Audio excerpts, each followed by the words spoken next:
आमाने वाक्य मध्यकु जिबा आमानकर परिवार अनुरोध रक्षा करी प्रभु दास भाई सोमेन्द्र कुमार साहू आमानकु आज वाक्य देवाई सम्मति प्रदान करिथिबारु प्रभु जीशु नाम परिवार तरफ तांकु धन्यवाद देवा संगे संगे तांकु सम्मुख को आह्वान करूअछि से आसीबे पुणी आनिथिबा वाक्य आमानकु प्रदान करिवे एवं तत्संगे संगे प्रार्थना करी प्रभु को प्रार्थना करी आज संध्याकालीन उपासना शेष करिवे।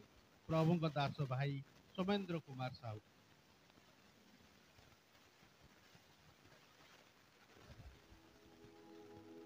समस्त बड़ मान मोर नमस्कार, सान मान स्नेह। मोर आसवा टी डेरी हो गला कहीं आज बड़ गिरजार थिला प्रभोज पाखापाखि 6:45 सईला सेठू बाहर के आस 15 मिनट लगे घरे पहुँचापी कारण कंस्ट्रक्शन काम चलती ब्लकेज सब आड़े तापर आम गीत पिला तो गाऊलु से प्रेयर कर सर आसला बेलू मत 7टा बजे 5 मिनट में घरे पहुँचली फोन कला से घरे जस्ट पहुँचली मुझे जाओ सागे सागे आसली टे डेरी हो गला क्षमा मागुची।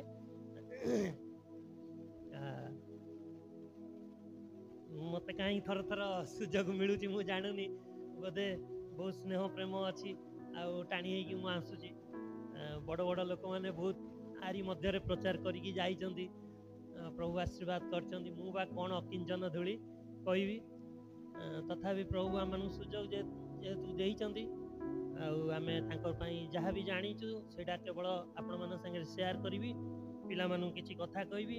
आज जो शास्त्रांगटा पढ़ाला अति परिचित समस्ते जानीचंती पिला माने जानीचंती पिला मानकर आगरे गत दिन मानकर सब प्रोग्राम सब जाइए आगे भी बीबीएस कार्यक्रम सब आसूची नहीं मन खुशी थी को पिलाटा मैट्रिक पास कला नहीं अच्छा हो धन्यवाद दूजी प्रभु ताको आशीर्वाद करंतु आगामी दिन में जो मान परीक्षा अच्छी प्रभु ताको आशीर्वाद कर पढ़ाई न वाक्य को जीवा पूर्व पदे प्रार्थना करवा। प्रभुपा तुम्हें आशीर्वाद कर तुम वाक्य को तुम्हें भांग आम मध्य परिवेशन कर आम समस्त को परितृप्त कर ये समय को तुम्हें मुद्रांकित कर शैतान को दूर कर मो मुख दे तुम्हें कथा कह प्रभु मु किछि नुहे प्रभु तुम्हें कथा कह मु शुणिबी आम पिला माने शुणिबी आम समस्त जन तुम कथा शुणिबा तुम्हें दया कर प्रभु नितांत मूर्ख अयोग्य निजक तुम चंचल अर्पण कर प्रभु जहाँ तुम्हें चाहिए आज तुम्हें ये प्रकाश मान कर प्रार्थना शुणिल धन्यवाद दे यीशु नाम रे मांगिली आमेन। किछि दिन हम आमने देखुचु शुणुचु टीवी रे परिस्थिति केमती भयंकर केतबेले भी युद्ध हो जाई पारे ना बड़ मान टी जानछि सान मान अल्प आमनकर मध्य टिके जीवार थिला काश्मीर आम 28 जन जाई थांतु सेप्टेम्बर 27 तारिख दिन आमर जीवार थिला सही जगह को 2 वर्ष थर टिके ना जाऊ बुलिया को प्राय 20 वर्ष हलानी एथरक आमर काश्मीर थिला जेते थर बाहरचु किछि गोटे ऑब्स्टैकल आसु एथरक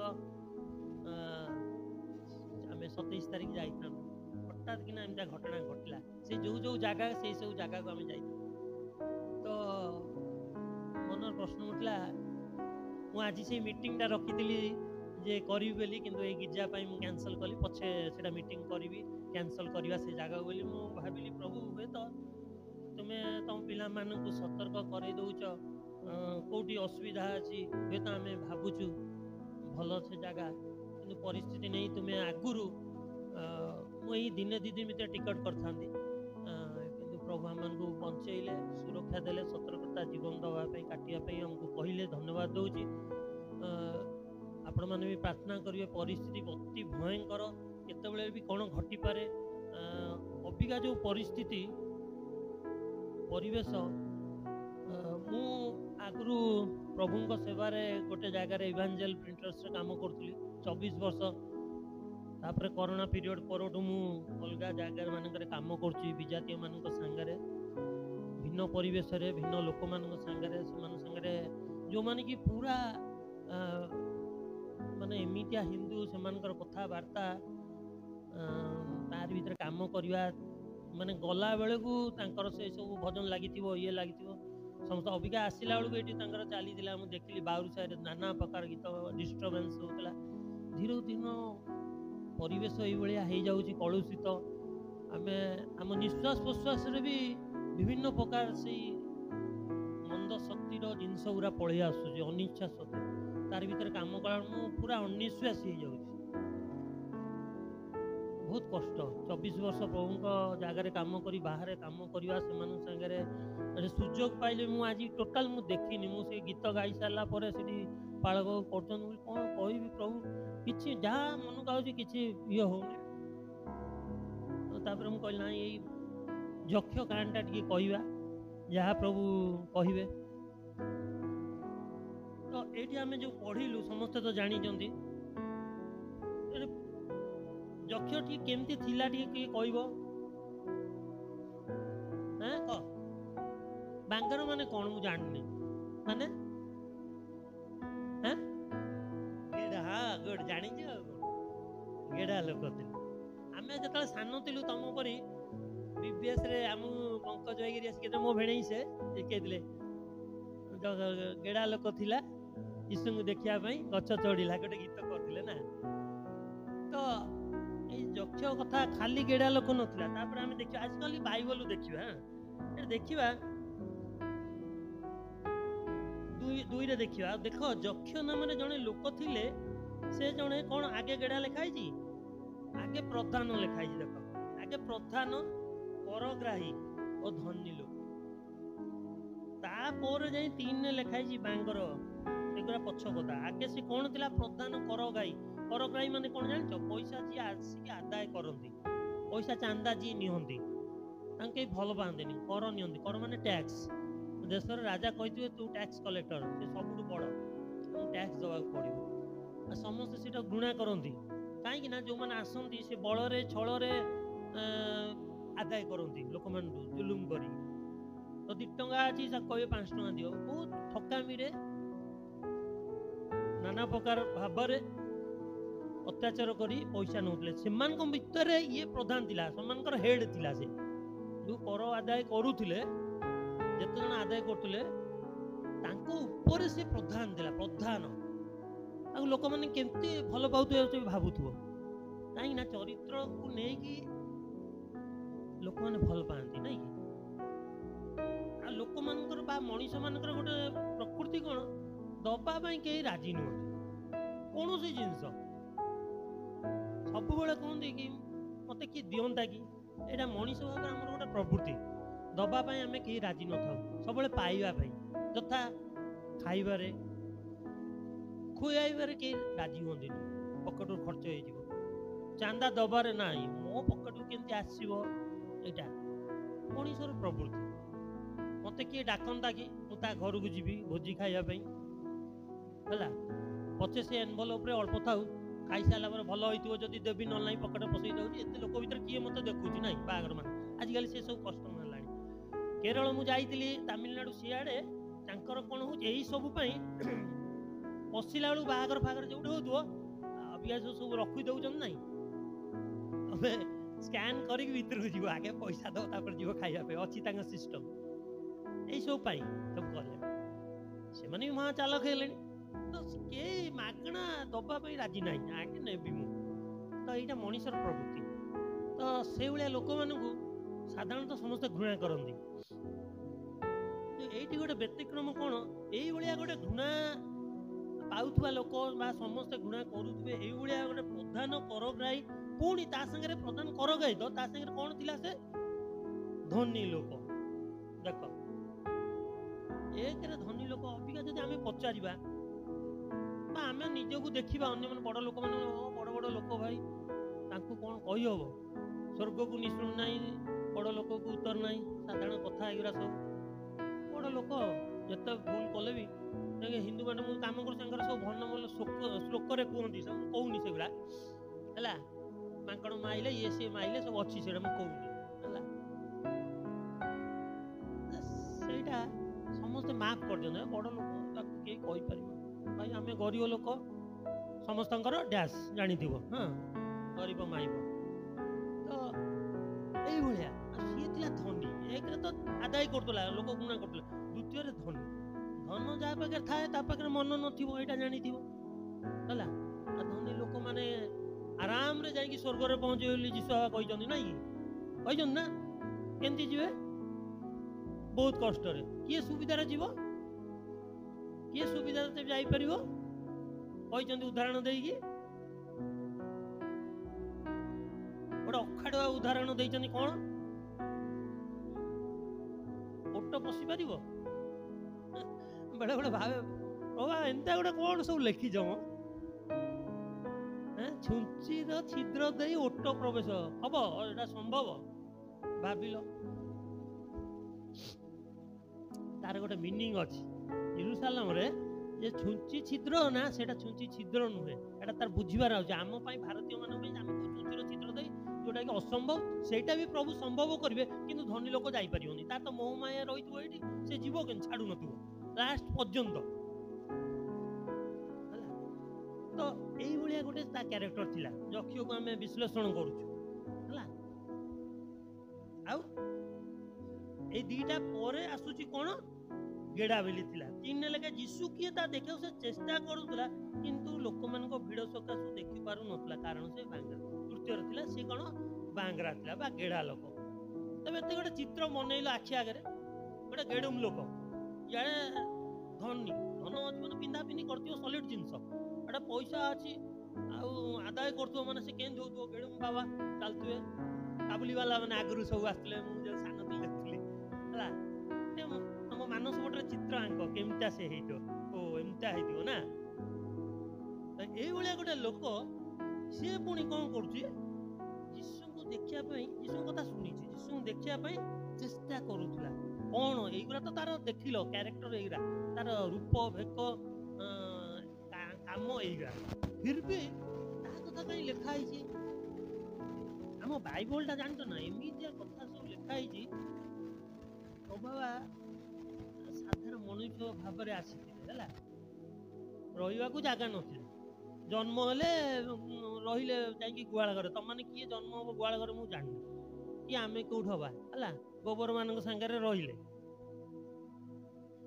आर तारे खाइले मागी जाची आर माछ पाछ अछि कोन टी दियो रोटी फोटी धरी खाइले नाही आ ता घरे रहिले मरियम तांको सेवा कले लुगा फुगा धोइले मल्ले जे से भी समाधि नाही तांकर आउ जनक समाधि रहिले ए बलिया लोक मोर मोर प्रभु बाबा फिर भी से राजा मान राजा प्रभु मान प्रभु ये भावु था तो सीए जदि से भाया उदाहरण सब बाइबल सब सेमितिया बेसी बड़ लोक मान नहीं साधारण तांकर शिष्य माने सब सेमितिया हेबे ना नहीं जदि मालिक होई भाया तांकर शिष्य माने केमती केउट ना मूर्ख ए भाया सब कथा कहि पार नथुव खना ए भाया तांकर शिष्य माने तो से भाया क्यारेक्टर मानू से बाइबल प्राधान्य देइछन कोन पाई देले आम जे चिंता करिया ए भाया लोकटा यीशु को देखिया पई काहे की चेष्टा करूथुला से सुनिथिव निश्चय बाबा एंती करछन एते मत कार्य करछन अच्छा अच्छा ओके देखि चेष्टा करियो तुम भाबो जेटा गोटे साधारण कथा नहीं नले बाइबल लेखा ही न थांता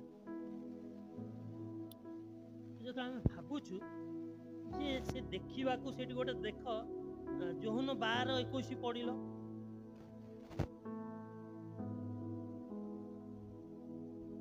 बसिकी पढ़ ये पाउछ पढ़ जोहन 12:21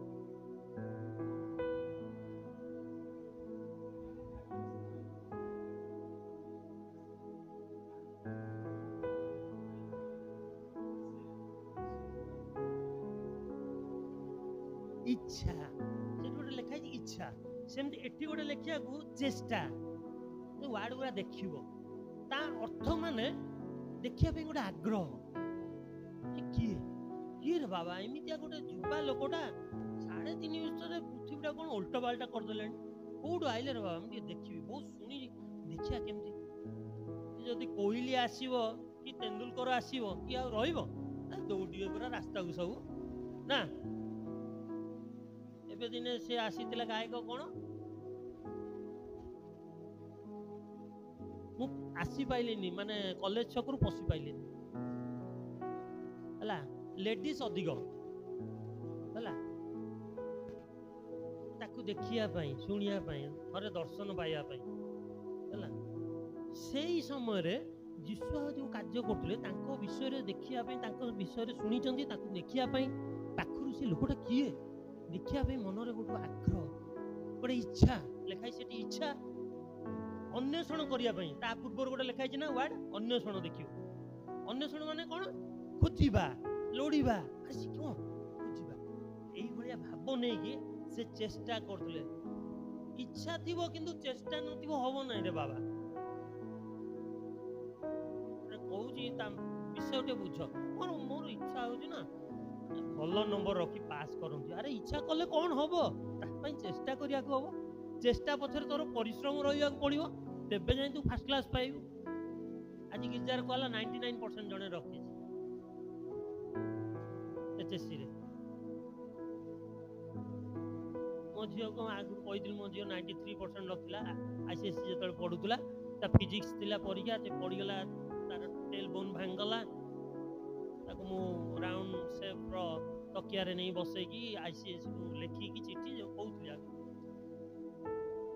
दारू 93% पाए अबे प्रभु दयारु अनुग्रह रेवेन्सा रे पास करके एमबीए करूची अबिका बेंगलोर रे प्रभु दयारु आसीची इंटर्नशिप पई 2 मास तापर पळेयो पुनी आपण मन प्रार्थना रे तो कहिवार अछि खाली इच्छा कले हबो नै इच्छा जदि थिबो मन रे आग्रह आसीबो आग्रह आसिले चेष्टा करियो चेष्टा पई परिश्रम दरकार साधना दरकार ये सेमति किछि करिछि की करिछि आमे ओका देखुछु भांगी भांगी जाउछु वाक्यरू वाक्यटा भांगी भांगी जीवा आमे खाली सेन पढि देले हमने एमति हेतला सेठी गोटे लेखा आइछि से चेष्टा करूथिले कंटीन्यूअस प्रोसेस सेटा करूथिले वे तो आजि काली हम पिला माने मोर होउनी पाठटा मु मैथ्स टा टिए चेष्टा कर दे होउनी किंतु हमहु करिवा को पड़िबो आमे पढि जाउछु हमहु कंटीन्यूअसली गोटे काम करिया को आमे जति सेही उच्चतर सोपान को जीवा को चाहिबा तेमांकु प्रति थर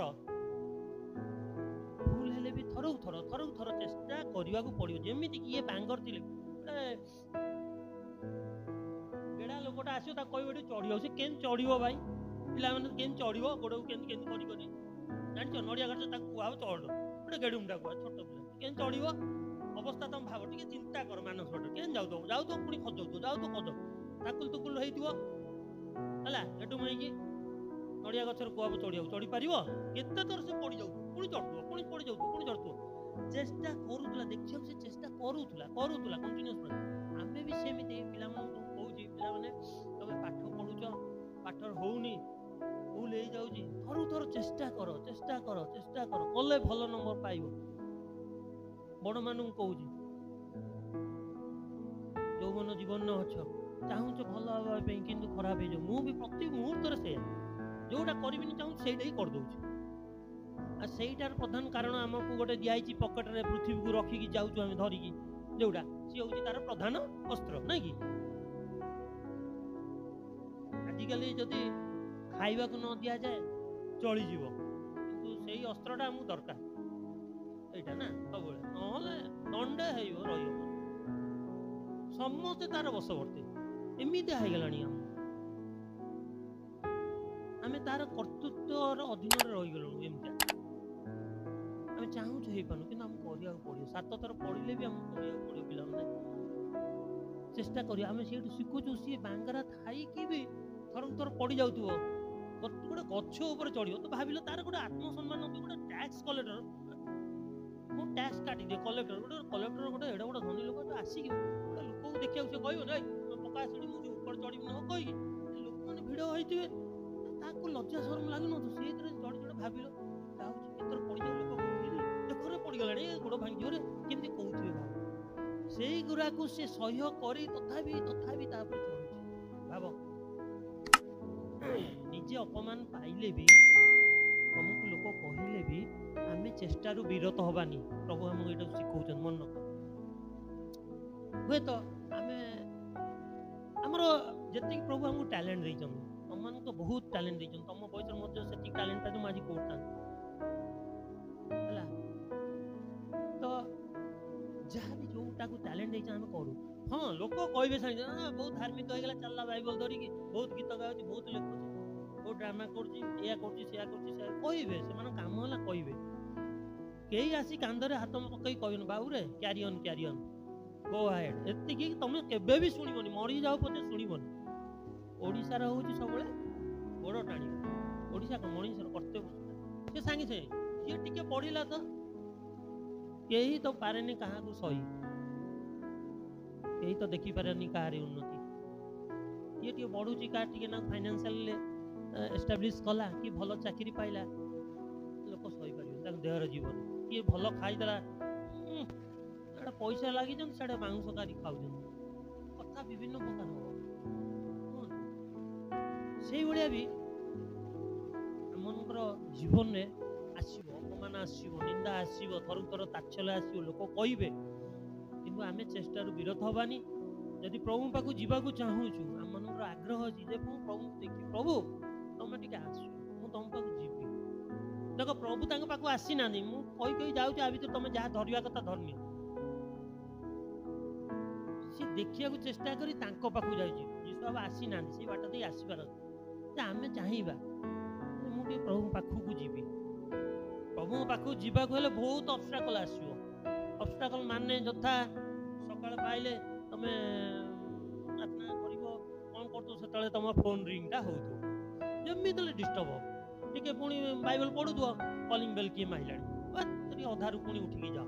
ମା ମାନେ ସେମିତି ପଢ଼ୁଥିବେ, ଟିକେ ଧ୍ୟାନ କରୁଥିବେ, ସେଠି ପ୍ରେସର କୁକର ହୁଇସିଲ୍ ବାଜିଲାଣି, କିଏ ମାଗିଲାଣି ମୋର ଜୋତା ଦିଅ, କୋଉଠି ମାଗିଲାଣି, ଚା ସରିଗଲାଣି, ସେଠୁ ଉତୁରି ଗଲାଣି। ସାଧାରଣ କଥା।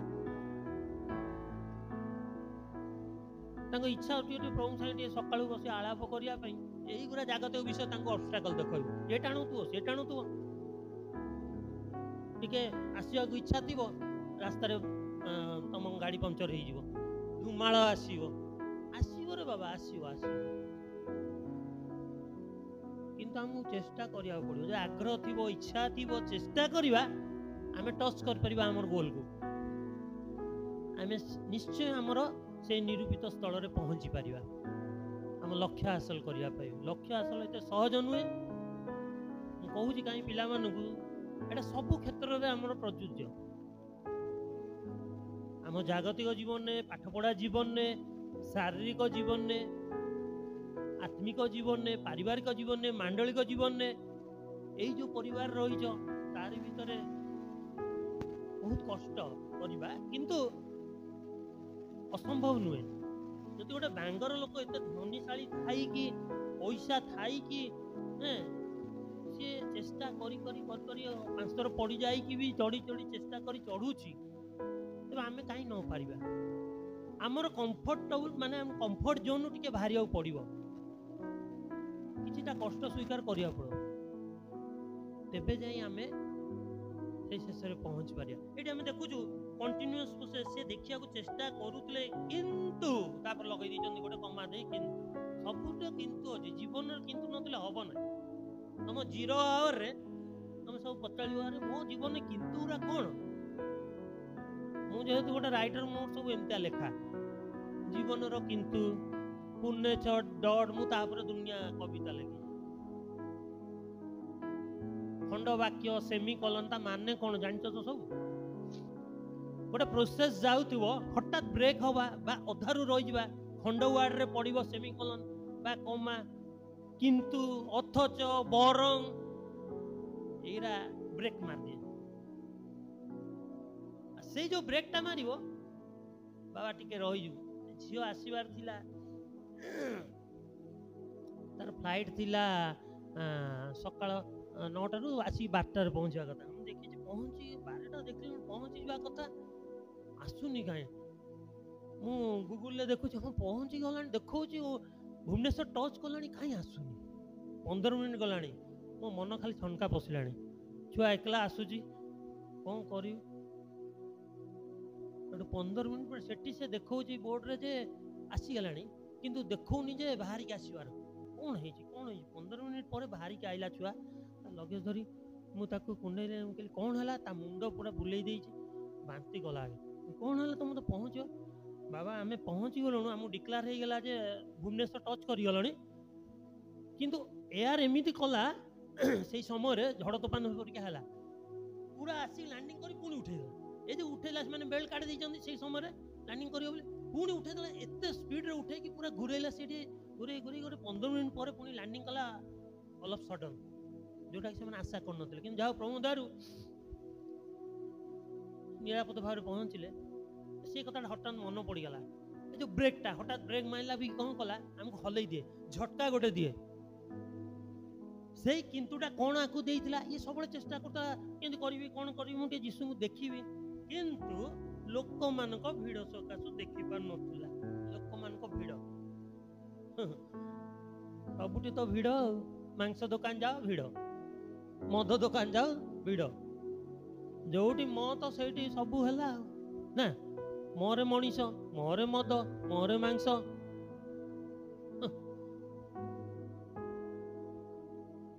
ଭିଡ଼। ସେ ଲୋକଟା ଦେଖିବାକୁ ଯାଉନି ଯୀଶୁକୁ, ଆମେ ଦେଖେଇ ଦଉ ଭିଡ଼। ଆଜିକା ଦୁନିଆରେ ଆମେ ତ ଯାଉନୁ ଯୀଶୁଙ୍କ ପାଖକୁ। ଯିଏ ଯୀଶୁଙ୍କୁ ଟିକେ ଜାଣିବାକୁ ଚାହୁଁଛି ତାକୁ ଯା କମ, ତୁ କ'ଣ ବେଶୀ ଜାଣିଛୁ। ଖାଲି ଏଠି ନୁହେଁ, ଆମ କାଉନସିଲ ମିଟିଂ, ମୁଁ କାଉନସିଲ ମେମ୍ବର ଅଛି, ଏକ୍ଜିକ୍ୟୁଟିଭ ମେମ୍ବର ଅଛି। ସେଇଟା କାଉନସିଲ ଯିବ ପାର୍ଲାମେଣ୍ଟରୁ ଗଳିକି, ବିଧାନସଭା ପାର୍ଲାମେଣ୍ଟ ସବୁ ଦେଖ କେମିତି ସବୁ ହଉଛି। ତା ମାଇକ ମାନେ ଏତେ ଗଣ୍ଡଗୋଳ ଯେ ମାଇକ ବି ବନ୍ଦ ହେଇଯାଉଛି। କଣାକଟା ରଣକ୍ଷେତ୍ର ପୁରା, ଭାବି ପାରିବନି। ତୁ କିଛି ଜାଣିନୁ, ଏ ଜାଣିନି ନୂଆ, ତାକୁ ସୁଯୋଗ ମିଳୁନି ହେଲା। ଭିଡ଼ ଭିଡ଼ ଭିଡ଼, କିଏ ଭିଡ଼ କରୁଛୁ? ଲୋକମାନେ ଭିଡ଼, ଆମେ ହିଁ ଭିଡ଼ କରୁଛୁ। ଆମେ ଛାଡୁନୁ କାହାକୁ। ଗୋଟେ ପିଲାଟା, ସାନ ପିଲାଟା ଇଚ୍ଛା କରୁଛୁ ଟିକେ ବାଜା ବଜେଇବ, କ'ଣ ଜାଣିଛୁ ବେତାଳିଆ ଏଟା, ତୁ କିଛି ତାଳ ଜାଣିଛୁ ବଜେଇବୁ। ନାଇଁ ନାଇଁ, ପିଲାମାନେ ବଡ଼ମାନେ, ତମମାନେ ଯେଉଁମାନେ ଜାଣିଛ ତାକୁ ସାହାଯ୍ୟ କରିବ, ଶିଖେଇବ ଧୈର୍ଯ୍ୟର ସହିତ। ମୁଁ କହୁଛି ସବୁ ବିଷୟ ଗୋଟେ ଗୋଟେ ୱାର୍ଡରେ ମୁଁ ଖାଲି ଏଠି କହୁଛି, ଆଉ କିଛି କହୁନି ତମକୁ। ସାଧାରଣ କଥା ସେଇଗୁଡ଼ା କହୁଛି। ଭିଡ଼ ଭିଡ଼ ଭିଡ଼ ଭିଡ଼ ମାନେ, ଭିଡ଼ର ଦୁଇଟା ମିନିଂ ଅଛି। ଭିଡ଼ ମାନେ କ'ଣ କହିଲ? ଭିଡ଼ର ଅଲଗା ଅର୍ଥ, ସମଚରିତ ଅର୍ଥ କହିଲ। ଭିଡ଼ର ଭିଡ଼ ମାନେ କ'ଣ?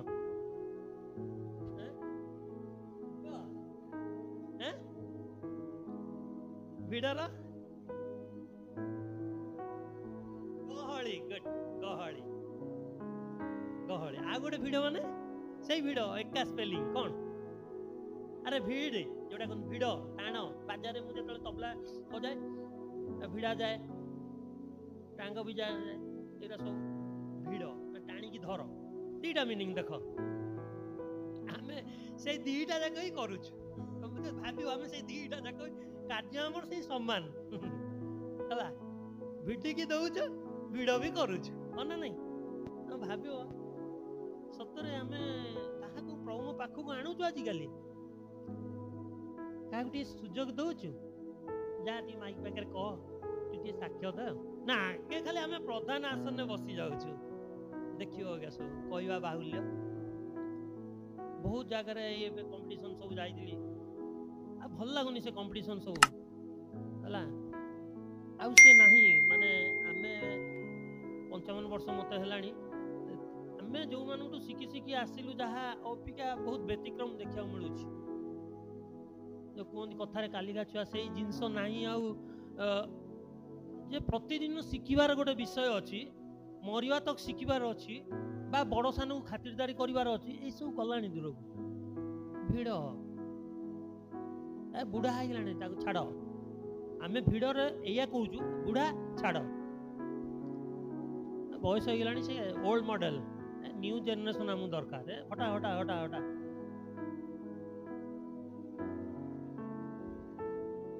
ଆମେ ଭିଡ଼ ଜମାଉଛୁ, କାହାକୁ ପ୍ରଭୁଙ୍କ ପାଖକୁ ଆଣୁନୁ, ବରଂ ତା ଆଗରେ ଆମେ ଅବଷ୍ଟାକଲ ଇଚ୍ଛା ହଉଛି। ସେଠି ଦେଖିବାକୁ ଯଦି ତାକୁ ଟିକେ ବାଟ ଛାଡ଼ିଥାନ୍ତେ, ଭାଇ ଯାହା ସେ ଟିକେ ଯୀଶୁଙ୍କୁ ଦେଖେ, ତାକୁ ବାଟ ଛାଡ଼ିଦିଅ। ଭିଡ଼ ସକାଶେ କେବେ ଦେଖିପାରୁନ। ତାର ଇନର ମିନିଂ କ'ଣ? ଆମେ ଆତ୍ମୀୟ ଭାବରେ ସେଠି ବୁଝିବୁ କ'ଣ? ଯେ ପ୍ରଭୁଙ୍କ ପାଖକୁ ଯିଏ ଯାଉଛି, ପ୍ରଭୁ ତମେ ଯଦି ଜାଣିଛ ପ୍ରଭୁଙ୍କ ବିଷୟ କିଛି, ତାକୁ ସାହାଯ୍ୟ କର। ସେଠି କେମିତି ଆହୁରି ଅଧିକ ପ୍ରଭୁଙ୍କ ପାଇଁ ଉଦ୍ୟୋଗୀ ହବ, ପ୍ରଭୁଙ୍କ ବିଷୟ ଜାଣିବ। ତାକୁ ଟିକେ ମିଠା ମିଠା କଥା କୁହ, ସାହାଯ୍ୟ କର, ତାକୁ ଦେଖିବାକୁ ସୁଯୋଗ ଦିଅ, ସେ ଲୋକଟାକୁ ଦେଖିବାକୁ ସୁଯୋଗ ଦିଅ। ତମେ ଦେଖିଛ ବାହାଘର ମାନଙ୍କରେ କି କିଛି ଗୋଟେ ପ୍ରୋଗ୍ରାମ ହେଲା, ଲୋକମାନେ ଆଗରେ ବସିଥିବେ, ପୁଣି ଠିଆ ହେଇଯିବେ, ହଁ ନା ନାଇଁ? ପଛରୁ ଚିଲଉଥିବେ ଗୋଟା ଗୋଟା, ଆରେ ବସରେ ପିଲାମାନେ ବସ, କେତେ ବୁଢୀ ବୁଢା ମାନେ, ଆରେ ବସ, କିଏ କାହିଁ ଶୁଣିବେ? ଏକରେ ଆଗରେ ଥିବେ, ଚେୟାର ଉପରେ ଠିଆ କର। ତା ମା ମାନେ ଛୁଆ ମାନଙ୍କୁ ଚେୟାର ଉପରେ ଠିଆ। ଛୁଆ କ'ଣ ଜାଣୁଥିବ, ହଁ ନା ନାଇଁ? ସବୁ ଜାଗାରେ ଦେଖିବ। ତେବେ ବାଧାର କାରଣ ହলো କାହା ପାଇଁ? ଅନ୍ୟମାନଙ୍କ ପାଇଁ। ଯୋଉ ବୁଢୀ ଲୋକମାନେ ବା ବୁଢା ମାନେ ଟିକେ ଶୁଣି ପାରୁନାହାନ୍ତି, ଦେଖି ପାରୁନାହାନ୍ତି। ଗୋଟେ ସ୍ପିକର ଆଇଛି, ए कथाटा बुझी पारना कान को शुभुनी एक तुम पिला माने सेठी चिप्स छिंडेकी खाउचंदी हला तांकू पुणी चेयर ऊपर ठिया करी देख देख देख माँ माने से बोतल खाउथुबो से चिप्स टाणी खाउथुबो गिरजाघर मान से होउची आजिकाली भिड़ आ राजनीतिक कथा तो छाड़ सामाजिक कथा छाड़ सबुठी आम भिड़ लगौଛୁ बहुत से भिड़ सकाशु बहुत लोक जो माने अन्वेषी अन्वेषण कर मुक्ता को अन्वेषण कर शिखर मीटिंग जो हुए अन्वेषी माने प्रभुंकर से उपस्थिति को अनुभव कर पाना प्रभु जी केड़े मंगलमय आस्वादन कर पाना कहीं आम आगे खाई दो सब दियो मिठा टे दियो ना आमको तो नियो तो आम क्या बांटा नहीं या सब प्रधान आसन सब आगरे सब प्रार्थना आमे करवा आमे गिजा करवा आमे बाजा बजेवा आमे जानिचु बोली कहवा आम बड़ा तो सब आमे मु अन्य माने के यही भिड़ पाई अविश्वासी माने पछघुंचा दौरान सत्यटा जानी पारना सत्यटा आगू को आसी पार कि आदर आम शिखु तुम बड़ भाई माने जो माने रहिल सान मान तुम गाइड कर सब क्षेत्र में पाठ पढ़ारे किए जाने तुम आतर कहली किए जाने तुम मैंने कलेक्टर हम डॉक्टर हम इंजीनियर हम पायलट हम कौन कौन हो पार ये सब गत दिन मानक सब भाई मैंने आसते कौन बड़ बड़ पोस्ट अच्छा अंडर 500-600 लोक काम कर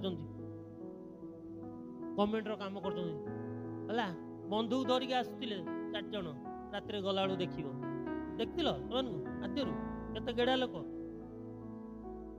केंदी भाषण दे गला चली पारना असुविधा तथापि से ये जगह को भूली नथिले आसी जो प्रोग्राम होता मन अच्छी से कथा गोटे मन रख से अनुसार काम कर कहबार बाहुल्य कौन जे तुम जो शिखुच आदि आम शिखुचु कौन आम प्रभु को पाखक जावाक चाहिए प्रभु को ग्रहण करने चाहिए किसी गोटे भल हवा चाहिए इच्छा जदि आम मन थी आग्रह आसो से आग्रह संगे आम चेष्टा दरकार परिश्रम दरकार निरंतर से आम करने पड़ो आज कर छाड़दबा आज प्रार्थना करी काली भूल जी ना प्रतिदिन प्रार्थना करवा डायबिटीज अबिका एमती रोग सब कैंसर टू डायबिटीज टा घरे घरे प्रचलित ना सी जो कह मु गोटे दिन डायबिटीज औषध खाइबा खाइबिनी मोर हार्ट प्रोब्लेम झील जो मेट्रिक 7th क्लास मोर बाहर है 7-8 वर्ष है मोर गोटे 100% ब्लॉकेज किंतु मोर अभी जाए ऑपरेशन है मुझे दिन औषध खाऊ मत जो मना कर मत करने पड़ू बाध्य गाड़ी चलैबुनु बाजा बजेबुनु ड्रामा करिबुनु कीर्तन करिबुनु सीढ़ी चढ़ीबुनु सबू से करने पड़ू मोर ना कि उपाय मोर कई पुओ पिला ना घर चलैया मत करने पड़ो पाहाच चढ़ा हम मु बाजा छाड़ी पारिनी बजेबा खोल कौन टांग कौन तबला मुझे छाड़ी पारिनी मु ड्रामा छाड़ी पारिनी एक्टिंग करवा गीत गाइबा छाड़ी पारिनी लेखिया छाड़बनी राति अधरे बसले मुझे लिखी 2टा पर मोर आरंभ हुए 4टा 3टा है मुझे जीवी ए बीबीएस आरंभ हम 6टा जो गीत सब बोला गुड फ्राइडे पुनर्धन सबुतक प्रभु दयारू कहबार कथा हूँ ऑब्स्टेकल आसो कि पड़ो तार भर आम जब गोटे दिन कह मुझे कह करुच्ची औषध खाइबिनी हम कि बची ऑपरेशन हो पारुनी चलती बचैन प्रभु जब दिन डायबिटीज वाला सबुदिन से पड़ो निरंतर यहाँ आम प्रयास रहा दरकार चेष्टा रहा दरकार तेज जा हम तुम जमी पालिश कर सॉलिड जिन बाहर राजेश भाई सब देखे गोटे दिन कोरियोग्राफर हो गले पचार कौ कोरियोग्राफर करमती जाऊँगी तुम नाचुच केते दिन शिखला है ना नहीं गीतटा लिखी गाइल तुमने जो तुम मेन गीतटा 54 ना केते वर्षर गीतटा लिखिली केनता स्वर गाइल आसी पाइलिनी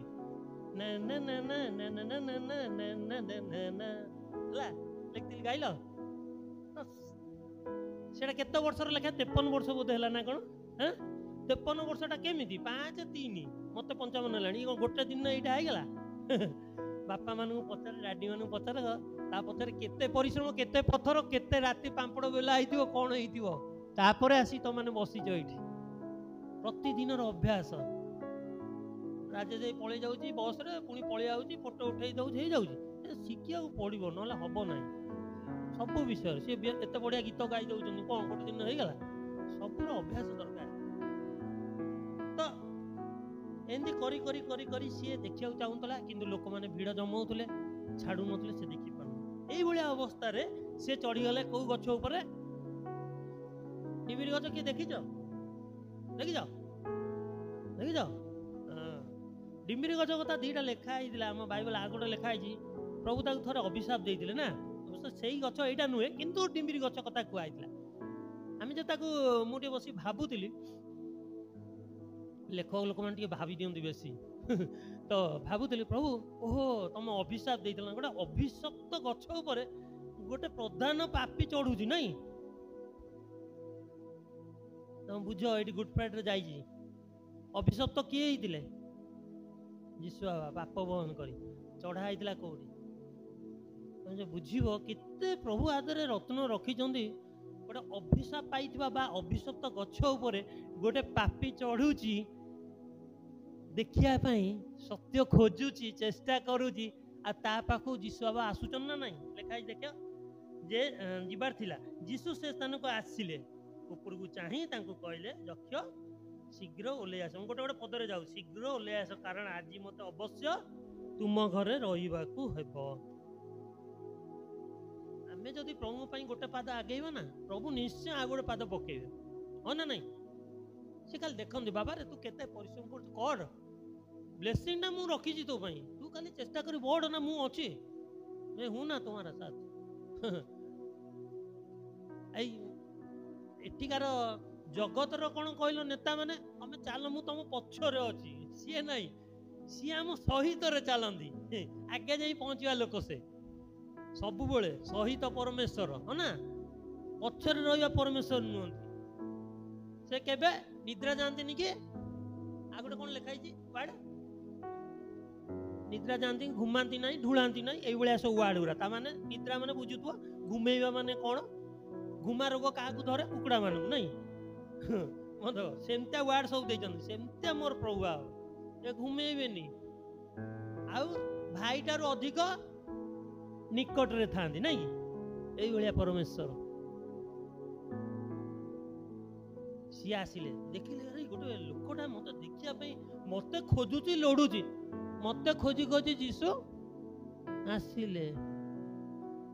ମୋ ଲାଗି ଅଶେଷ ସରଗ ତିଆରି, ଅଶେଷ ଯାତନା ସହିଲେ।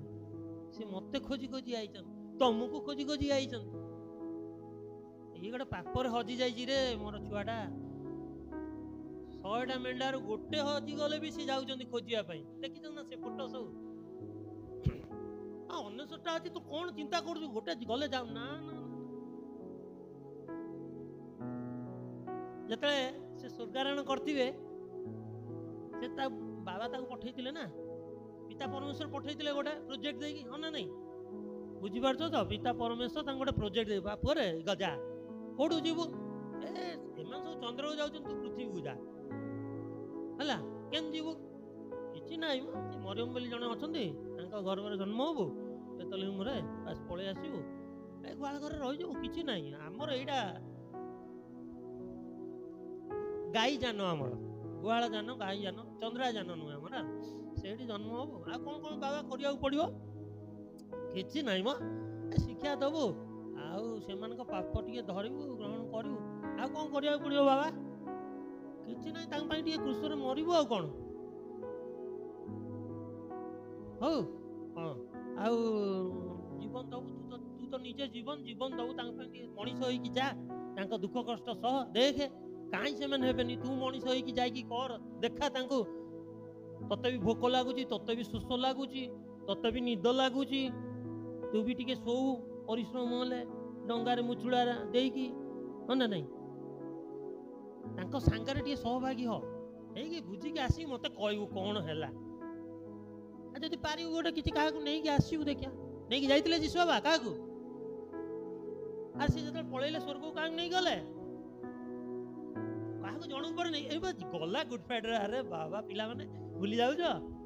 ପଚାରୁଥିବେ, ତୁ ଗଲୁ, ଆସିଲୁ, ତୋ ପ୍ରୋଜେକ୍ଟ ସରେଇ କିଛି ଆଣିଛୁ ଆତ୍ମାକୁ ଆଣିଛି? ହଁ ମୁଁ ଆଣିଛି ବାବା। କାହିଁ ଆଜି ମୋ ସହିତ ପାରଦୀସରେ କାହାର ସାକ୍ଷାତ ହେଲା? ନେଇକି ଗଲେ ନା ଜଣକୁ ସାଙ୍ଗରେ। ବୁଝ ପିଲାମାନେ, ବହୁତ ବିଷୟ ଅଛି। ତମେ ଖାଲି ଗୁଡ୍ ଫ୍ରାଇଡେ ପୁନରୁତ୍ଥାନ କରିଦେଲେ ହବନି। ବୁଝ, ସିଏ ବି ଗୋଟେ ପ୍ରୋଜେକ୍ଟରେ ଆସିଥିଲେ, କାମ କରିକି ଏଠି ଯାଇଛନ୍ତି, କହିକି ଗଲେ ଜଗତରେ ଦୁଃଖ ଅଛି ରେ, କ୍ଲେଶ ଅଛି ରେ ବାବା, ଡରନି, ଆସିବ ବିପଦ। ମତେ ମାରିଛନ୍ତି, ଛେପ ପକେଇଛନ୍ତି, ଆଉ ଗୋଟେ କଣ କରିଛନ୍ତି, ଏ ଯୋଉ ରଖିନ ସବୁ ବ୍ଲାକ୍ ଟାଣିକି ଛିଣ୍ଡେଇଛି। ତାଙ୍କର ସବୁ ଯୁବତୀ ମାନଙ୍କର ବଡ ବଡ ଦାଢି ନଥିଲା, ତାକୁ ଟାଣିକି ଛିଣ୍ଡେଇଥିଲେ ଜାଣିଛ? 50 ପହର ଖାଇଥିଲେ ଜାଣିଛ? ତା ଦେହରେ ସେ ଯୋଉ କଣ୍ଟା ଲାଗେ, କୋରଡା କେବେ ଦେଖିଛ? ମୁଁ ଦେଖିଛି କୋରଡା। ତା ଦେହରେ ଏମିତି ହେଇକି ଯୋଉ ଥାଏ, ଥରେ ମାଡରେ ମାଉଁସ ବାହାରି ଆସେ। ତ କିମା ମାଉଁସ କରି ଖାଉନ, ସେମିତି ବାହାରି ଆସେ। ବେତ୍ରା ଘାଟ ଚାବୁ, ମୁଁ ଡ୍ରାମା ସବୁ କରେ, ଆମ ବିବ୍ଲିକାଲ ଡ୍ରାମା ସବୁ, ଏ ଚାବୁକୁ ମାଡରେ ମୋର ଫାଟି ଯାଇଥିଲା। ଚାବୁକୁ ମାଡ, ଖଣ୍ଡା ଲଢେଇ, ଏଗୁରା ସବୁ ଆମେ କରୁ।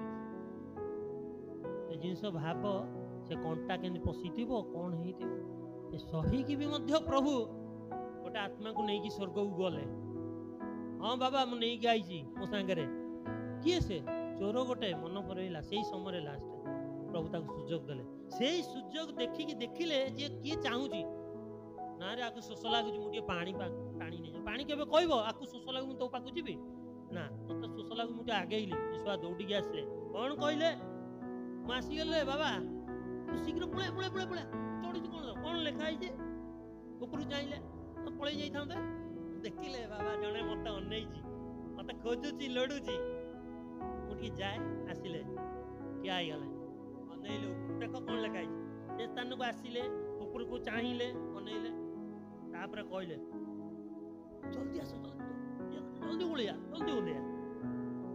ହଁ, ସେ ଶୁଣି କାବା ହେଇଯିବ। ଆରେ ମୁଁ ଯାହାକୁ ଖୋଜୁଛି, ତେନ୍ଦୁଲକର ଆସି ତେନ୍ଦୁଲକର ଟିକେ ଦେଖିବି, ଟିକେ ଗାଭାସ୍କର ଦେଖିବି, କୋହଲିକୁ ଟିକେ ଦେଖିବି, ଶାହରୁଖ ଖାନକୁ ଟିକେ ଦେଖିବି, ସଲମାନ ଖାନକୁ ଦେଖିବି, ବା ଇତ୍ୟାଦି ଇତ୍ୟାଦି ଯାହା ମୁଁ ଦେଖିବି, ସିଏ ଯଦି ମୋ ପାଖକୁ ଆସିକି ବାବା ଆରେ ମୁଁ ତ ଘରକୁ ଯିବି ଗେଷ୍ଟ, ତମେ ସେଇଠୁ ଡେଇଁ ପଡିବ, ଗଳି ପଡିବ, ବୋଧେ ମରିଯିବ ନା କଣ ହେଇଯିବ, କଣ ମୁଁ ଜାଣିନି।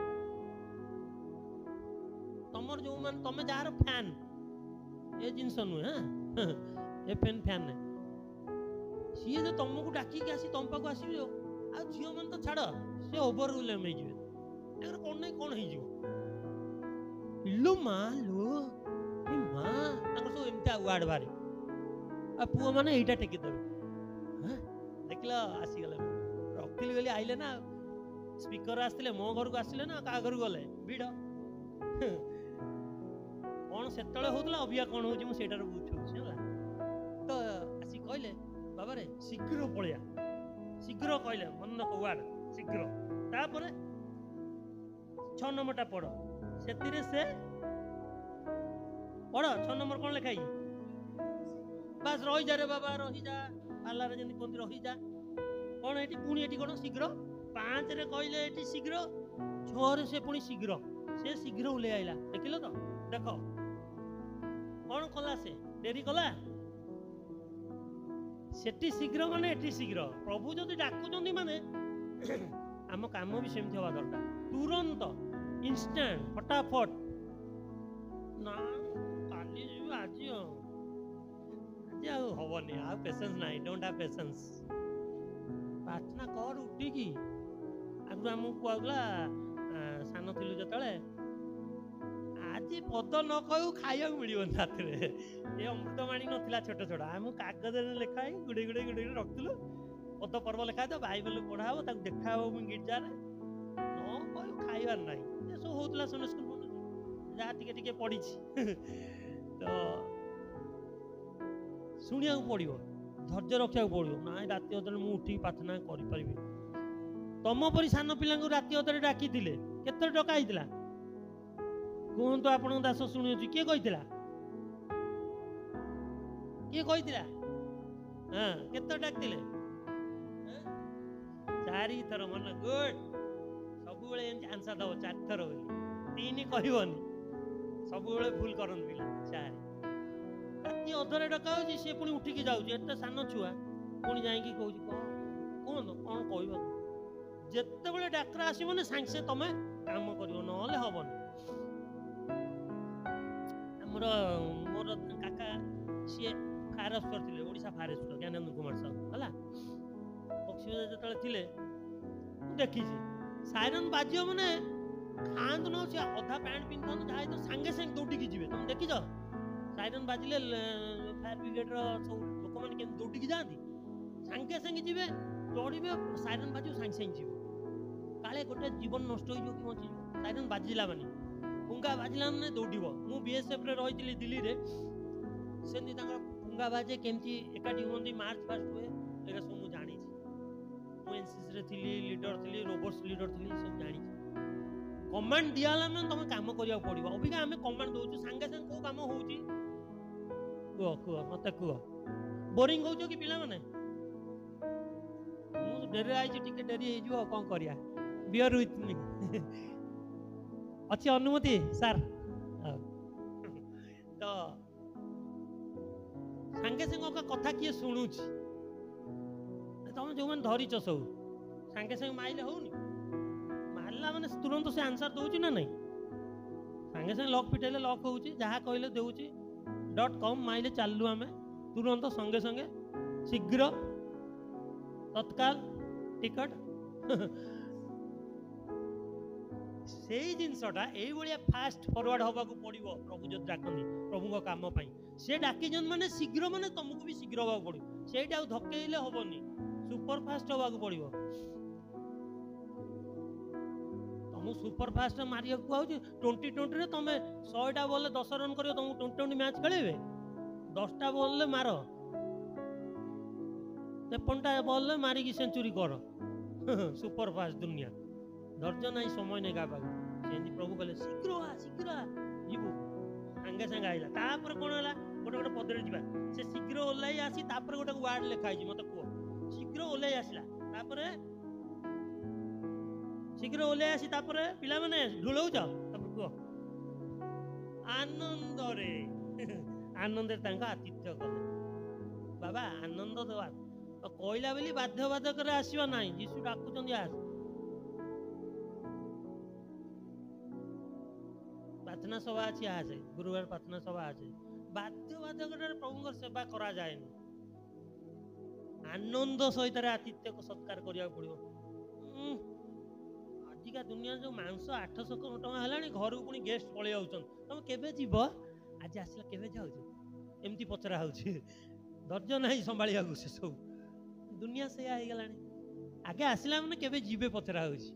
ଆନନ୍ଦ ନାହିଁ ସେଠି, ଖୁସିଟା ଟିକେ ଅଳ୍ପ। ଖୁସି ଆନନ୍ଦରେ ଆତିଥ୍ୟ କଲେ, ସେବା କଲେ।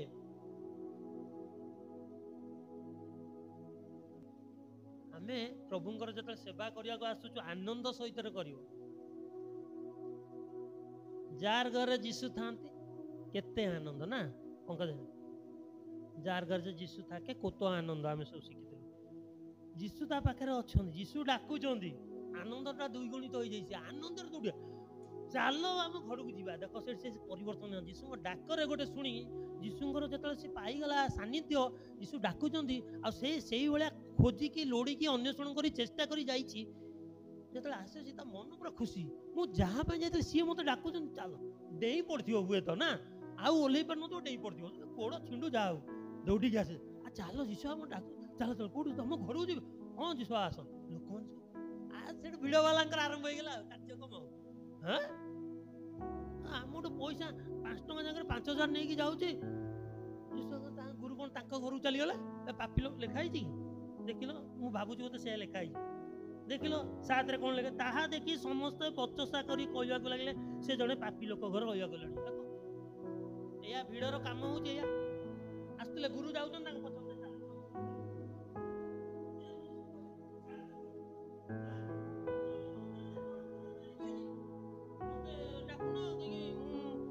ଆମ ଘରକୁ ତମେ ଆସୁନ। ଯିଏ ଏଡେ ବଡ଼ ପାପି ଆମଠୁ ଛଡ଼େଇ ନେଇ ତମେ ଚାଲିଲ। ଏଇଟା କ'ଣ ଠିକ କଥା? ନାଇଁ ନାଇଁ, ଏଇଟା ଗୋଟେ ଠିକ କଥା ନାହିଁ। ଏଇଟା ଗୋଟେ ଫ୍ୟାକ୍ଟ ନୁହେଁ। ଦେଖ, ବଚସା ଆରମ୍ଭ ହେଇଗଲା। ସେ ତ ପାପିଟା। ଭିଡ଼ର କରମାନ୍ତି ହେଉଛି ଏଇଆ। ଲୋକମାନଙ୍କର ଗୁଣ ହେଉଛି ସେଇଆ, ବଚସା ଆମେ କରୁ, ଅନ୍ୟ ନାଁରେ ବଚସା କରୁ। ଯଦି କାହାକୁ କିଛି ଟିକେ ମିଳିଗଲା ଅନୁଗ୍ରହ ଦାନ ପ୍ରଭୁଙ୍କ ଆଡୁ, ଆଉ ଜଣେ ଅନ୍ୟକୁ ସହିପାରିବ ନାହିଁ। ଏଇଟା ହେଉଛି ଦୁନିଆ। ଦୁନିଆର ରୀତି ଆମେ ବଚସା କରିବା। କଣ ଜାଣିଛ ମ ସିଏ କଣ ଖାଲି ଦେଖେଇ ହଉଛି ନା ଭିତର କଥା ଆମକୁ ଜଣା। ଆମ ପଡୋଶୀ ପରା ସେ, ଆମେ ଜାଣିନୁ? କେବେ ଭଲ ଗାଇଛୁ ନା? ଆମେ ସବୁବେଳେ ବଚସା କରୁ। ସେ ପାପିଟା ଇୟା କରିଛି, ସେୟା କରିଛି, ସେୟା କରିଛି, ସେୟା କରି ଭଲ ବାଟୁଟୁ ଆଣୁନୁ, ଭିଡ଼ ଜମଉଛୁ, ପ୍ରଭୁଙ୍କ କଥା କହୁନୁ। ଫେର ବି ଯଦି ପ୍ରଭୁ ତା ପାଖକୁ ଆସିବାକୁ ଚାହୁଁଛନ୍ତି, ସେ ଚେଷ୍ଟା କରି ଯାଇଛି, ବଚସା କଲୁଣି, ସେ ପାପି ଗଲେ ରହିବାକୁ। ଘଟଣା ବହୁଳ ଜୀବନ ଆମଙ୍କର। ସେଠୁ ଯୀଶୁ ବାବା ତା ଘରକୁ ଗଲେ। ଘରକୁ ଯାଇକି ଯକ୍ଷ ଠିଆ ହେଇ ପୁଣି କହୁଛି, ଯେଇଥିବ ଲୋକମାନେ ଠିଆ ହେଇଥିବେ, ଲୋକଙ୍କ ସାମ୍ନାରେ ବି ସେଠି ଥିବେ, ସେ କହୁଛି ହେଲା। କଣ କହୁଛି? ମୋର ଅଧା ଦେଇ ଦଉଛି ଯାହା ଦାନ, ସମ୍ପତ୍ତିର ଅଧା ଦେଇ ଦଉଛି ଦରିଦ୍ର ମାନଙ୍କୁ। ଆଉ ଅନ୍ୟାୟରେ ତାମାନେ ନେଇଛି, ସେ ନିଜେ ସ୍ୱୀକାର କରୁଛି, ଅନ୍ୟାୟରେ ଯାହାଠୁ ନେଇଛି ତାକୁ 4 ଗୁଣ ଫେରାଇ ଦଉଛି। ଖାଲି ଯୀଶୁ ବାବା ଏତିକି ଡାକିଲେ, ଚାଲ ତୋ ଘରକୁ ଯିବୁ, ତୋ ଘରକୁ ଆଜି ଯିବୁ। ଆରମ୍ଭ ହେଇଗଲା ତାର କାରୁକାର୍ଯ୍ୟ। ବାଧ୍ୟ ହେଲା। ଯଦି ଆମେ ପ୍ରଭୁଙ୍କ ପାଇଁ ବା ପ୍ରଭୁଙ୍କ ସେବା ପାଇଁ, ପ୍ରଭୁଙ୍କ କାର୍ଯ୍ୟ ପାଇଁ ଇଚ୍ଛା କରୁଛୁ, ଉଦ୍ୟମ କରୁଛୁ, ବା କୌଣସି କାର୍ଯ୍ୟ ପାଇଁ, ପାଠ ପାଇଁ, ଚାକିରି ପାଇଁ, ସବୁ ପାଇଁ ଚେଷ୍ଟା କରୁଛୁ, ପ୍ରଭୁ ଦେଖିଲେ ସେଟା ସତ୍ ଉଦ୍ଦେଶ୍ୟରେ ହଉଛି, ପ୍ରଭୁ ଆସିବେ, ସାହାଯ୍ୟ କରିବେ। ତମେ କହିବା ଆଗରୁ ପ୍ରଭୁ ତାଙ୍କର ଆଶୀର୍ବାଦ ଦାନ ଦେଇଯିବେ। ଏ ଯୋଉ ସାନ୍ନିଧ୍ୟ ମିଳିଲା, ସମ୍ପର୍କ ଗୋଟେ ସୃଷ୍ଟି ହେଲା ଯକ୍ଷ ସାଙ୍ଗରେ ପ୍ରଭୁଙ୍କର। ସେଇ ସମ୍ପର୍କ କଣ କଲା ନା ଯକ୍ଷକୁ ବାଧ୍ୟ କରିଦେଲା ରିପେଣ୍ଟ କରିବା ପାଇଁ। ସେ କହିଯାଉଛି, ମୁଁ ଏଇଆ ତାଙ୍କୁ କିଏ ଲୁଚେଇ ପାରିବନି। ଯୀଶୁ କଣ ଜାଣିନଥିଲେ ଏଇଆ ସେ କରୁଛି? କିନ୍ତୁ ସିଏ ତାର ପ୍ରକାଶ କଲା, ପ୍ରଭୁ ମୁଁ ଏଇଆ କରିଛି, ମୁଁ ଏଇଆ କରିଛି। ଲୋକମାନଙ୍କ ମଧ୍ୟରେ ସେ ଠିଆ ହେଇ କହିଛି, ପ୍ରଭୁ ହାତ ଯୋଡ଼ି ଏଇଆ କରୁଛି, ମୁଁ ଫେରେଇ ଦଉଛି, ମୋ ଧନ ଅଛି, ବହୁତ ସଞ୍ଚୟ କରୁଛି, ମୁଁ ଅଧା ଦେଇଦେବି। ପ୍ରଭୁ ତାକୁ କିଛି କହିଛନ୍ତି, ତୁ ମତେ ଦେ, ଏଇଟା ଦେଇଦେ, ଇଏ କର, କିଛି କହିନାହାନ୍ତି।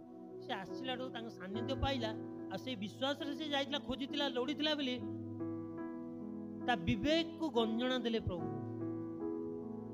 ନିଜେ ତମେ ଜାଣିପାରିବ ମୁଁ କଣ ଭୁଲ କରୁଛି। ଆମର ଗୁପ୍ତ ପାପ, ମୁଁ ମୋ ନିଜକୁ ଯେତିକି ଜାଣିନି, ପ୍ରଭୁ ମତେ ସେତିକି ଜାଣିଛ, ହଁ ନା ନାଇଁ? ତମେ ତମକୁ ଯେତେ ଜାଣିଛ, ଦୁନିଆରେ କେହି ଜାଣିନଥିବେ, ହଁ ନା ନାଇଁ? ମୁଁ ଯେତେ ମୋ ନିଜକୁ ଜାଣିଛି, ମୋ ଦେହରେ କୋଉଠି କଣ ଦାଗ ଅଛି, ମୁଁ କଣ ଅନ୍ଧାରରେ କରିଛି କାର୍ଯ୍ୟ, ମୋର ଗୁପ୍ତ ପାପ କଣ ମୁଁ ଜାଣିଛି ନା। ଆଉ ସେଇ ଜିନିଷଟା ମୋଠୁ ଅଧିକା ମୋ ପ୍ରଭୁ ଜାଣିଛନ୍ତି। ତାଙ୍କ ପାଖରେ କିଛି ଲୁଚେଇ ପାରିବି? ତ ସେଇଠି ସେ ତାକୁ ନିଜକୁ ନ୍ୟୁନ କରୁଛି, ନିଜକୁ ଅସ୍ୱୀକାର କରୁଛି। ପ୍ରଭୁ ମୁଁ ପାପି ବୋଲି ସ୍ୱୀକାର କରୁଛି। ତାପରେ ନିଜକୁ ପ୍ରଭୁ ପାଖେ ଶରଣ ପୋଷିକି କହୁଛି, ପ୍ରଭୁ ମୁଁ ଏଇଗୁରା ଏଇଆ କରିଛି, ମତେ କାମ କରିବାକୁ। ଦେଖ, ଭୁଲ କାମର ପ୍ରାୟଶ୍ଚିତ ଅଛି। ସେ ଭୁଲ କାମ କରିଥିଲା, ତାର ପ୍ରାୟଶ୍ଚିତ ସ୍ୱରୂପ ସିଏ କହିଥିଲା, ପ୍ରଭୁ ମୁଁ ଏଇ କାର୍ଯ୍ୟ କରୁଛି, ଏହା କରିବି। ସବୁର ଭୁଲ କାମ ପାଇଁ ଅଛି ତା ପ୍ରତିଫଳ ଅଛି, ଠିକ କାମ ପାଇଁ କର୍ମର ଫଳ ଅଛି, ପୁରସ୍କାର ଏଇଠି ଅଛି, ହଁ ନା ନାଇଁ? ପୁରସ୍କାର ପାଇବ। ତମେ ପରିଶ୍ରମ କରୁଛ, ପୁରସ୍କାର ପାଇବ। ତମେ ପରିଶ୍ରମ କରିନ, ଠକିଛ, ତାର ବି ଫଳ ପାଇବ। ସବୁର ପୁରସ୍କାର ଅଛି। ମନ୍ଦ ଥାଇପାରେ, ଭଲ ଥାଇପାରେ, ତମେ ଜାଣିବ ନିଜେ, ମୁଁ ଏଇଆ କରିଥିଲି। ସେଇଠୁ ତମ ବିବେକ ଥରେ କହିବ, ନା ମୁଁ ଏଇଟା ଭୁଲ କରିଥିଲି, ସେଥିପାଇଁ ବୋଧେ ଏମିତି ହେଲା, ମୁଁ ପୁରା ମେଡିସିନ ଖାଇନି, ବ୍ଲଡ ପ୍ରେସର ଖାଇନି କେତେବେଳେ, ସେଥିପାଇଁ ଏମିତି ହେଲା। ନିଜେ ନିଜ କେହି କହିନଥିବ, ସେଇଥିପାଇଁ ତ ହେଇଛି ଆଉ। ବିବେକ ଗଞ୍ଜଣା ଦବ, ଯେମିତି ତାଙ୍କୁ ବିବେକ ଗଞ୍ଜଣା ଦବ। ଯେତେବେଳେ ପ୍ରଭୁ ପାଖକୁ ଆସିବା, ଚିତ୍ର ପରି ଆମ ଆଖି ଆଗରେ ଚାଲିଯିବ। ତମେ ରାତିରେ ଶୋଇ, ପ୍ରଭୁ ମୁଁ ଆଜି ଦିନରେ କଣଟା ଭଲ କାମ କରିଛି, ଭଲ କଥା କହିଛି, କଣଟା ଭୁଲ କରିଛି, ତମେ ଯଦି ନିଜେ ସ୍କାନିଂ କରିବ ନିଜକୁ, ଜାଣିନବ। ଆଖି ବନ୍ଦ କରି ତମେ ଦେଖିଦବ, ସେଇ ଜିନିଷ ଗୁଡା ସକାଳୁ ଉଠିବା ପରଠୁ ରାତିରେ ଶୋଇବା ତକ, ପ୍ରଭୁ ମୁଁ କଣଟା ଭଲ କାମ କରିଛି, କଣଟା ମନ୍ଦ କାମ କରିଛି, ତମ ଆଖି ଆଗରେ ଚାଲିଯିବ, ହଁ ନା ନାଇଁ? ଆଉ ସତର୍କ, ପ୍ରଭୁ ମୁଁ ଭୁଲ କରିଦେଇଛି। ତମ ଅଟୋମେଟିକ ତମ ପାଟିରୁ ବାହାରିଯିବ, ପ୍ରଭୁ ମୁଁ ଭୁଲ କାମ କରିଦେଇଛି, ଆଉ ମତେ କ୍ଷମା କର, ଏଇସବୁ ଜିନିଷ। ତାପରେ କଣ ହେଲା, ଏତ କହିସାରିଲା ପରେ ଯୀଶୁ ବାବା ସେଠି କଣ ତାପରେ କଲେ, ଆଶୀର୍ବାଦ ଦାନ ଦେଲେ। କଣ କଲେ? ଯେ ଆଜି ଏଇ ଗୃହରେ ପରିତ୍ରାଣ ଉପସ୍ଥିତ ହୋଇଛି। ଦିଟା ଆଶୀର୍ବାଦ ଦେଲେ, ପରିତ୍ରାଣ ଦେଲେ, ତାପରେ କହିଲେ ଇଏ ଜଣେ କଣ? ଅବ୍ରାହ୍ମଙ୍କ ସନ୍ତାନ। ଦେଖ, ସେ ଦିଟା କାମ କଲା। କଣ କହିଲା? ମୁଁ ସମ୍ପତ୍ତିର ଅଧା ଦେଇଦେବି, ଆଉ ଅନ୍ୟାୟରେ ଯାହା ଆଣିଛି 4 ଗୁଣ ଫେରେଇଦେବି। ଦିଟା କାମ କଲା। ଯୀଶୁ ବାବା ଦିଟା ତାକୁ ପୁରସ୍କାର ଦେଲେ। କଣ? ଗୋଟେ ପରିତ୍ରାଣ ଦେଲେ, ଆଉ ଗୋଟେ କଣ ଉପାଧି ଦେଲେ, ତୁ ବି କଣ? ଅବ୍ରାହ୍ମଙ୍କର ସନ୍ତାନ। ମାନେ ବୁଝିପାରୁଛ ତ? ପାପରୁ ପରିତ୍ରାଣ ବା ମୁକ୍ତି। ପରିତ୍ରାଣ ଏମିତି ମିଳେନି। ପରିତ୍ରାଣ ପାଇବାକୁ ଗଲେ ବହୁତ କିଛି କରିବାକୁ ପଡ଼ିବ। କିଏ କାଢ଼ିଲ ରୋମୀ 10:9, ରୋମୀ 10 ତାର 9-10 ପଡ଼ିବ ଟିକେ।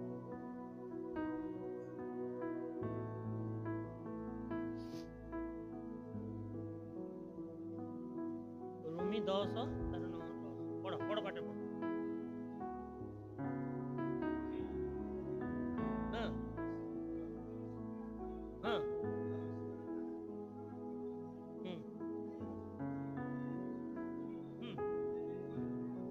କେମିତି ପରିତ୍ରାଣ ମିଳିବ? ବିଶ୍ୱାସ କରିବ, ମୁଖରେ ସ୍ୱୀକାର କରିବ, ତେବେ ଯାଇ। ସେ ବିଶ୍ୱାସ କଲା ପ୍ରଭୁ ତୁମେ ମୋର ପରିତ୍ରାଣ କର୍ତ୍ତା, ତମେ ଏହା କରୁଛ, ମୁଁ ଏହା ଭୁଲ କରିଛି ବୋଲି ସ୍ୱୀକାର କଲା, ତ ମୁଖରେ ସ୍ୱୀକାର କରିବ ଆଉ ହୃଦୟରେ ବିଶ୍ୱାସ କଲେ ଯାଇ ପରିତ୍ରାଣ ମିଳିବ। ହଁ ନା ନାଇଁ? ମନେ ରଖ, ପରିତ୍ରାଣଟା କେମିତି ମିଳେ? ମୁଖରେ ସ୍ୱୀକାର କରିବ, କନଫେସ୍ କରିବ ମୁଁ ପାପୀ ବୋଲି, ଆଉ ତାଙ୍କୁ ବିଶ୍ୱାସ କରିବ ଇଏ ମୋର ଏଇ ମତେ ପରିତ୍ରାଣ ଦେଇପାରିବ, ଏଇ ବିଶ୍ୱାସ କରିବ ଯଦି ତେବେ ପାଇବ। କାହିଁକି? ଆଉ କାହାକୁ ବିଶ୍ୱାସ କଲେ ହବନି? ପ୍ରେରିତ 4:12 ପଢ଼। ପ୍ରେରିତ 4:12 ଶୀଘ୍ର ଶୀଘ୍ର ଯିବା। ପ୍ରେରିତ 4:12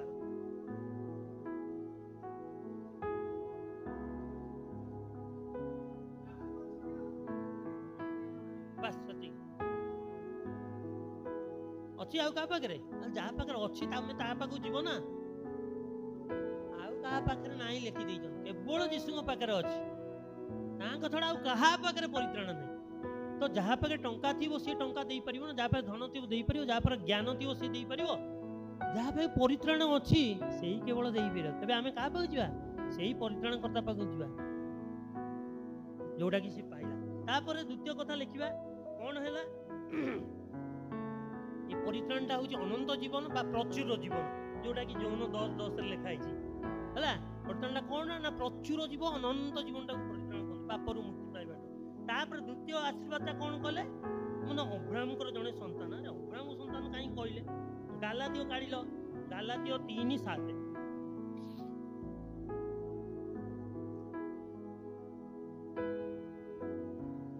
ଗାଲାତୀୟ 3:7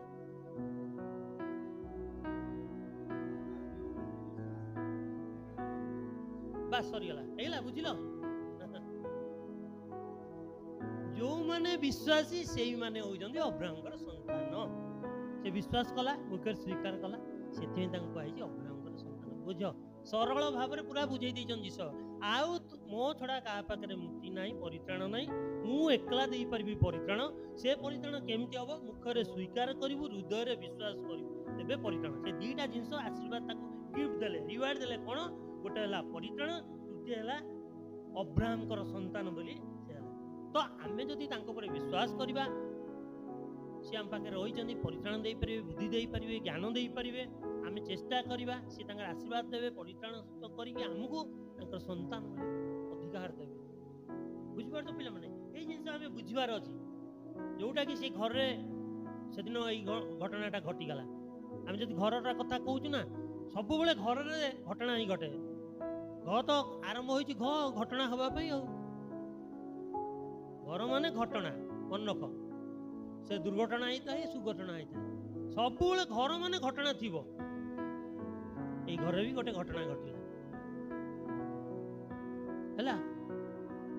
ଆଉ ସେ ବହୁତ ରିକ୍ତଶାଳୀ ଥିଲା। ଘରରେ ତାର ପ୍ରଭୁଙ୍କ ରବ ସେଠି ଆସିଲା, ସେଇ ଘରରେ ଘଟଣା ଘଟିଲା। ଏଇଭଳିଆ ଗୋଟେ ପାପୀ ଲୋକ ପରିତ୍ରାଣ ପାଇଲା, ରରେ ରକ୍ଷା ବି ପାଇଲା। ସେ କାହିଁକି ପାଇଲା ନା ରବ ଶୁଣିଲା, ଯୀଶୁଙ୍କର ରବ ଶୁଣିଲା। ଆଜି ତମେ ଏଇ ଯୋଉ ଘରେ ରହିଛ ବା ହୋମରେ ରହିଛ, ଯୋଉ ପରିବାରରେ ରହିଛ, ବୁଝିପାରିଲ? ଏଠି ବି ପ୍ରଭୁଙ୍କ ରବ ଶୁଣୁଛ, ବାପା ମାଙ୍କର ଶୁଣୁଛ, ଡାଡି ମାମାଙ୍କର ରବ ଶୁଣୁଛ, ବଡ ଭାଇ ଭଉଣୀ ମାନଙ୍କର ରବ ଶୁଣୁଛ। ତାଙ୍କ କଥା ଶୁଣ, ବିଶ୍ୱାସ କର, ଭରସା କର ଯୀଶୁଙ୍କୁ। ସେ ଏକଲା ପରିତ୍ରାଣ କର୍ତ୍ତା। ଚେଷ୍ଟା ଜାରି ରଖ, ପାଠ ପଢାରେ କ'ଣ, ବାଇବଲ ପାଠରେ କ'ଣ, ସବୁଥିରେ, ସବୁ କ୍ଷେତ୍ରରେ ଚେଷ୍ଟା କର। ନିଶ୍ଚୟ ଲକ୍ଷ୍ୟ ପଥରେ ପହଞ୍ଚିବ, ଯକ୍ଷ ପରି ପରିତ୍ରାଣ ପ୍ରାପ୍ତ ହବ। ଯଦିବା ତମେ ଶାରୀରିକ ଭାବେ ଦୁର୍ବଳ, ପାପୀ, ଗେଡା, ଜ୍ଞାନର କମ୍, ଗେଡା ମାନେ କମ୍, ତମର ଜ୍ଞାନ ଯଦି କମ୍, ସୀମିତ, ତମର ଧନ ଯଦି କମ୍, ତମର ମାନ ଯଦି ନାହିଁ, କମ୍, ତଥାପି ସେଇଭଳିଆ ଦୁର୍ବଳ ମାନଙ୍କୁ, ଅଶିକ୍ଷିତ ମାନଙ୍କୁ, ଅଯୋଗ୍ୟ ମାନଙ୍କୁ ପ୍ରଭୁ ମନୋନୀତ କରି ତାଙ୍କ ରାଜ୍ୟରେ ସ୍ଥାନ ଦେବେ, ଆଶୀର୍ବାଦ କରିବେ। କେବଳ ଆମର ବିଶ୍ୱାସ ଦରକାର, ଆଉ ମୁଁ ପାପୀ ବୋଲି ସ୍ୱୀକାର କରିବା ଦରକାର। ଆଜି ଏଇ ଛୋଟ ବାକ୍ୟ ଉପରେ ପ୍ରଭୁ ଆମେ ସମସ୍ତଙ୍କୁ ଆଶୀର୍ବାଦ କରନ୍ତୁ। ପିଲାମାନେ ତୁମମାନେ ମଧ୍ୟ ସାହାଯ୍ୟ କର, ମନୋଯୋଗ କର, ଯାହା ପାଠ ପଢୁଛ ବିଦ୍ୟାକୁ ଅଭ୍ୟାସ କର, ଯେଉଁ ବିଷୟରେ ତୁମର ହେଉନି ସେଇ ବିଷୟ ଲାଗି ପଡ଼। ବଡ଼ମାନେ ବି ଆମେ ସମସ୍ତେ ପ୍ରଭୁଙ୍କ ସେବାରେ ଦିନକୁ ଦିନ ପ୍ରତିଦିନ ଆମ ଚେଷ୍ଟା ଜାରି ରଖୁ, ତାଙ୍କୁ ହୃଦୟରେ ବିଶ୍ୱାସ କରୁ, ନିଜେ ପାପୀ ବୋଲି ସ୍ୱୀକାର କରୁ, ତେବେ ପରିତ୍ରାଣ ନିଶ୍ଚୟ ଅଛି।